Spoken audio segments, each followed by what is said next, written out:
How you doing, folks? Papa Joe here again. Boy, I got a frog in my throat tonight. Dead coming.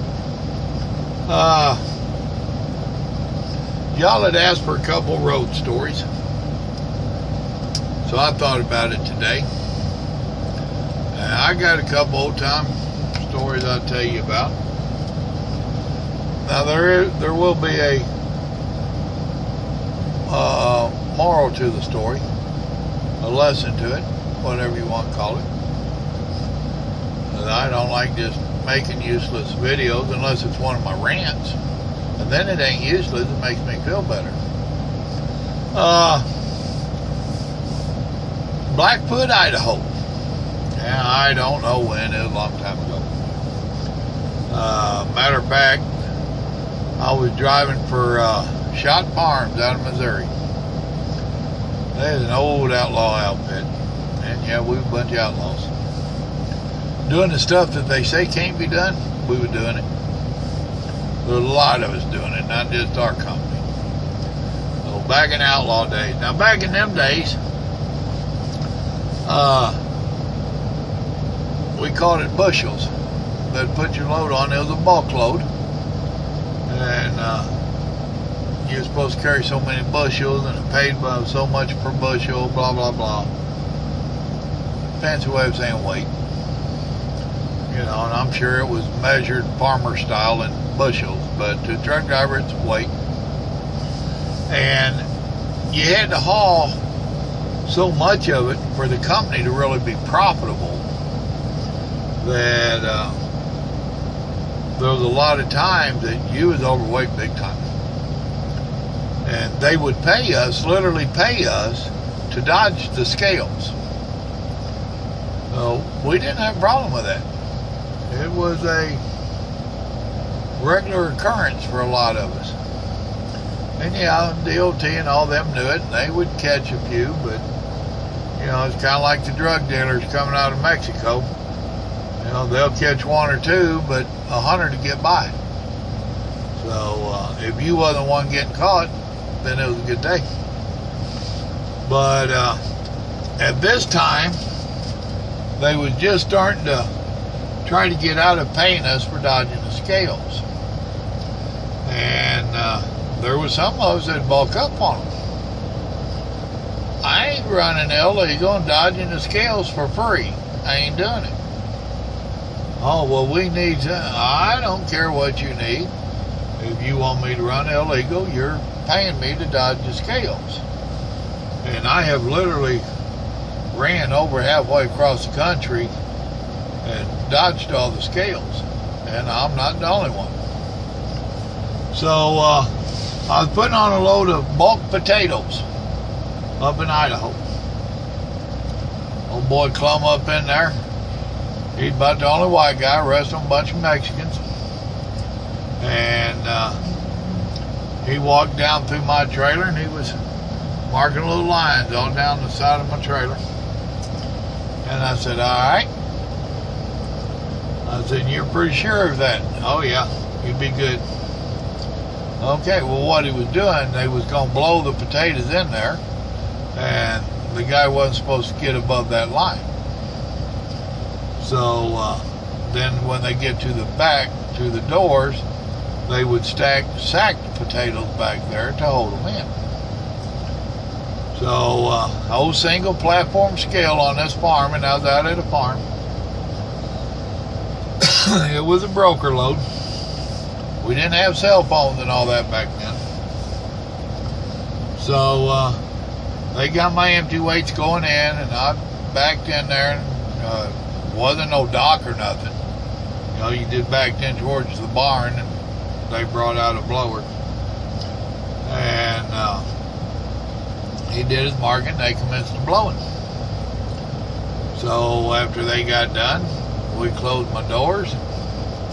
I went across that single platform again, and I was over, oh man, big time, like 4,000 or 5,000 pounds over gross, and probably 6,000 or 7,000 over on the trailer tandems.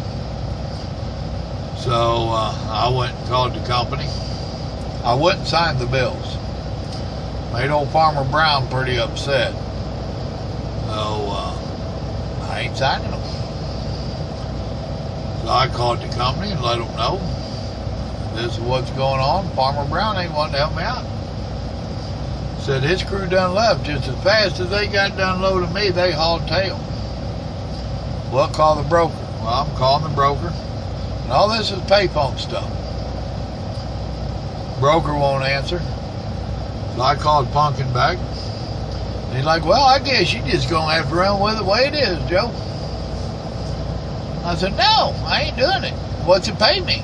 Well, it ain't paying nothing. Then I ain't doing it. Well, I don't know what to tell you. Dadgummit. I said, well, I know what to tell me, and I'll be back with this story. Alright, folks, Bob and Joe here. I'm back. Turn that AC down so you don't have it whistling in your ear. Found something else I'll make another video about here in a little bit.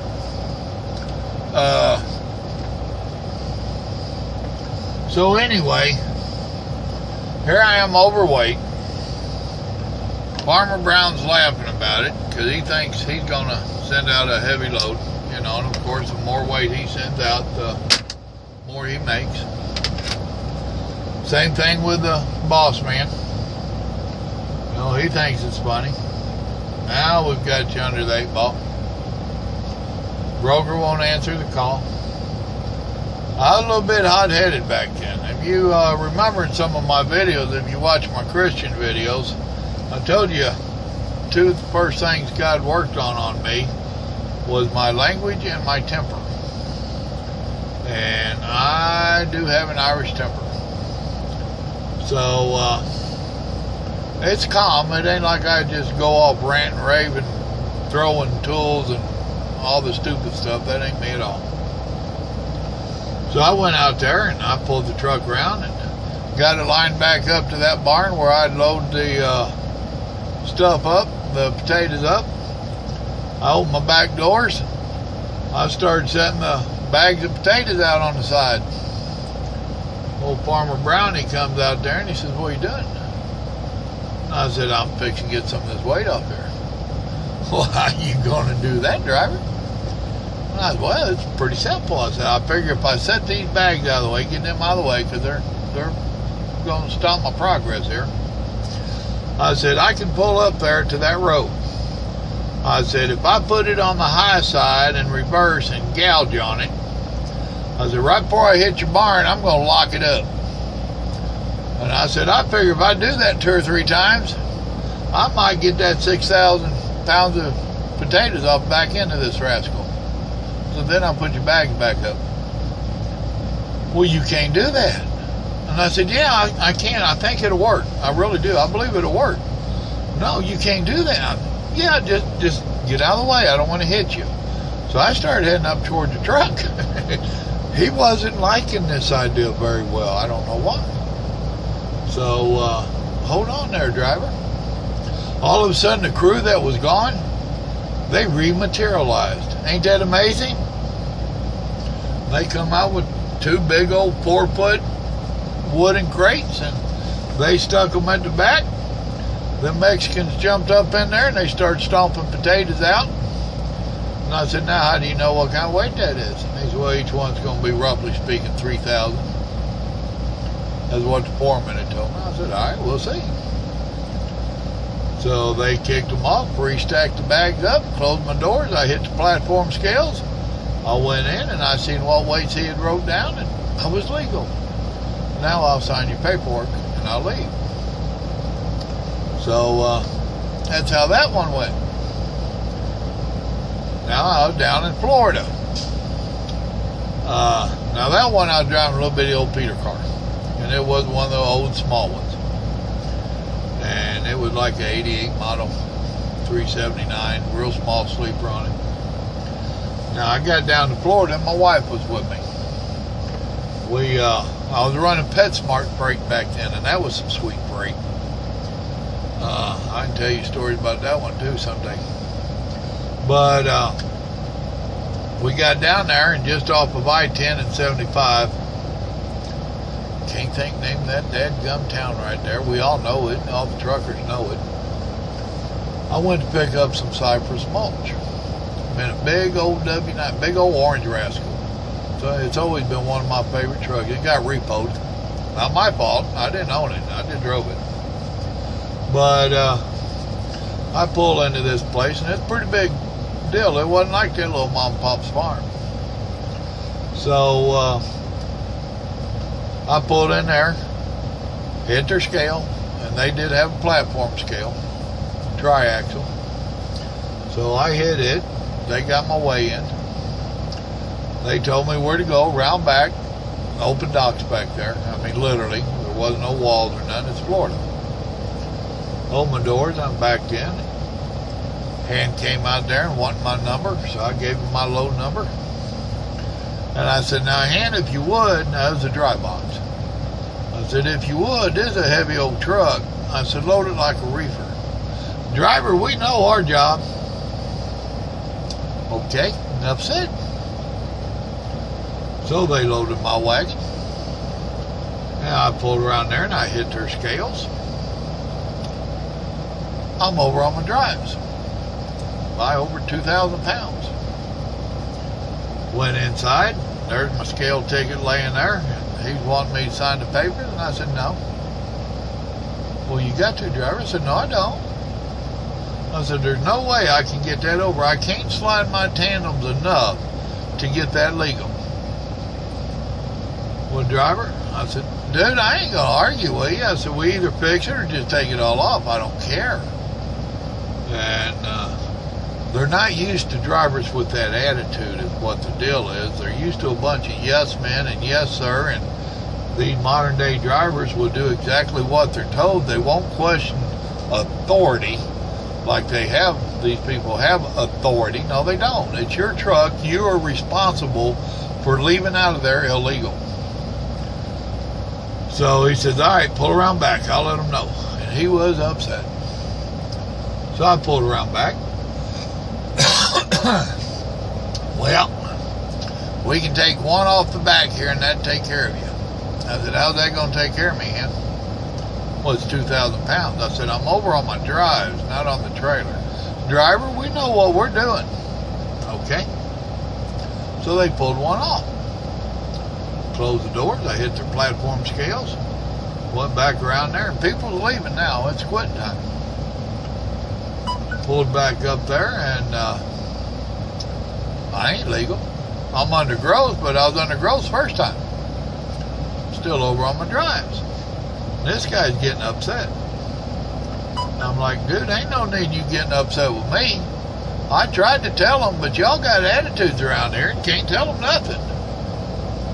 So, after we exchanged a couple words, I went back around there again. So I butt the dock. These boys are still there. Well, now Shirt and Tie comes out. And he's wanting to know why these boys are on overtime. Why are they still working? We can't get his truck right. And I said, partner, I tried to tell them how to load this truck. I said, and they informed me that they knew what they was doing. He got all huffy-puffy. And he told him, you load this truck how he told you to load it. And he turned around to me and said, and whether it's legal or not, you're leaving with it, driver. And I said, no, I'm not. I don't know who you are, don't care, but no, I'm not leaving here illegal. Oh, you can get mad at your boys all you want, don't take it out on me. I promptly walked off the dock and went and got my truck. Well, a couple minutes later, one of the hands comes up there and he knocks on my door and he says, now, driver, how did you want this loaded? I said, a single in the nose, 2 doubles, a single, and then run it however you want. I said, this is a heavy truck, got to get the weight off of my drives. So he loaded it like I told him to. They got the extra one back on that they had took off earlier. I went and hit their scales, and I was legal. So I signed the paperwork and I left. Now, believe it or not, about 3 months later, I went back to the same place. Old boy came out as soon as he seen that big old orange W9 pull around there. He says, I remember you. And I said, well, cool. He said, how do you want this thing loaded? I told him, and he loaded it like that. Now, like I said, I'm telling you this story because there's a moral to it. There's a point to it. It ain't just me sitting here ranting and raving. The thing is as a truck driver, you are responsible. Period. Just like you're responsible for everything be working on your truck, you're responsible for the tires, you're responsible that all this paperwork down here is right, all your permits and insurance, you're responsible. And when you get stopped, they're not going to ask you, what did the shipper say, or what did the dispatch say? They're going to say, driver, why are you overweight? And they probably ain't even going to say that. They're going to just tell you, driver, you're overweight. Wait a minute, we'll get you your ticket. But in this day and age, we have so many people out there that is trying to dictate to the truck driver, to hear most of them tell it, we are the lowest person on the chain. If we tell you to do it, then driver, you do it. You don't question us, you just do it. Well, driver, we got to break them of that nonsense. That don't work. That don't work at all. Because we are the responsible party. We're the one that's sitting on the roadside talking to DOT and all the rest of them. And if you want to remove that, then stand up for yourself. Don't just let them dictate to you. And I don't care if it's a dispatcher or who it is. Don't let them just dictate to you. That's going to get you in trouble in the long run. So that's the moral of that story. So driver, just stand up for yourself. Don't let them pressure you into doing stuff illegal. I don't care who it is. Remember, God loves you and so do I. Y'all have a blessed evening. And I hope you enjoyed the story, and better yet, I hope you learned something from it. Well, good night now.